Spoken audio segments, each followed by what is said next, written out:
తెలంగాణలో స్థానిక సంస్థల ఎన్నికల నిర్వహణ విషయంలో కాంగ్రెస్ ప్రభుత్వం పొలిటికల్ గేమ్ ఆడుతోంది. పరిష్కారం కాని వివాదాలను చుట్టూ పెట్టుకుని వాయిదాలు వేసుకుంటూ పోతోంది. ఎంతకీ తెమలదు అని తెలిసినా బీసీ రిజర్వేషన్ల చుట్టూ ఓ వలయం ఏర్పాటు చేసుకుని అందులో ఉండిపోతోంది. ఇప్పటికీ సాగదీసే ప్రయత్నాలు చేస్తోంది కానీ ఏదో విధంగా ఎన్నికలు నిర్వహించాలన్న ఆలోచనకు రావటం లేదు.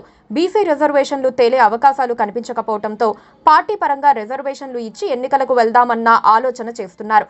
ఇదే అంశంపై మీనాక్షి నటరాజన్ నేతృత్వంలో జరిగిన పొలిటికల్ అఫైర్స్ కమిటీ సమావేశంలో సూత్రప్రాయ నిర్ణయం తీసుకున్నారని మీడియాకు లీకులిచ్చారు. అంటే స్థానిక ఎన్నికలు నిర్వహిస్తే అది 25% బీసీ రిజర్వేషన్లతోనే జరుగుతాయన్నమాట. సెప్టెంబర్ నెలాఖరులోపు ఎన్నికలు నిర్వహించాలని హైకోర్టు ఆదేశించింది. నిజానికి ఇది హైకోర్టు ఆదేశం కాదు, ప్రభుత్వం చెప్పిన దాని ప్రకారం ఇచ్చిన ఉత్తర్వులే.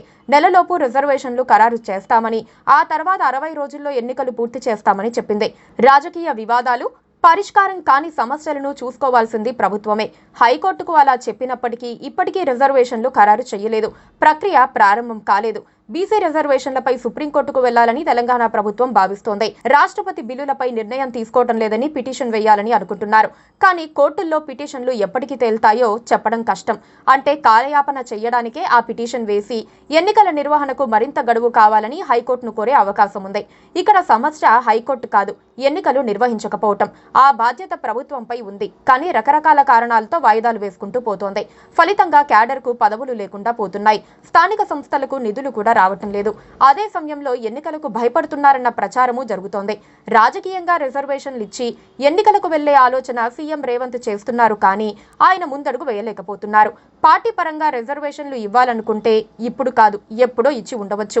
ఇంతకాలం ఆగాల్సిన పని లేదు. పార్టీ పరమైన రిజర్వేషన్లు ఇస్తామని కామారెడ్డి డిక్లరేషన్లో చెప్పి ఉంటే అసలు విమర్శలు కూడా వచ్చేవి కావు. కానీ చెప్పింది వేరు, చేసిన హడావిడి వేరు. బీసీలను రిజర్వేషన్ల పేరుతో రెచ్చగొట్టి ఓట్లు సాధించారు. ఇప్పుడు మాత్రం తమ వల్ల కావటం లేదని పార్టీ పరంగా ఇస్తామంటున్నారు. పార్టీ పరంగా ఎలా ఇస్తారో ఎవరికీ తెలియదు. ఎందుకంటే జిల్లా యూనిట్ గా తీసుకుంటారు.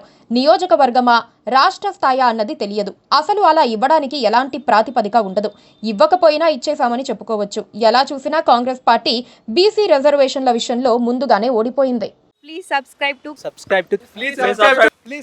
to KTV Telugu. KTV Telugu. KTV Telugu. KTV Telugu channel.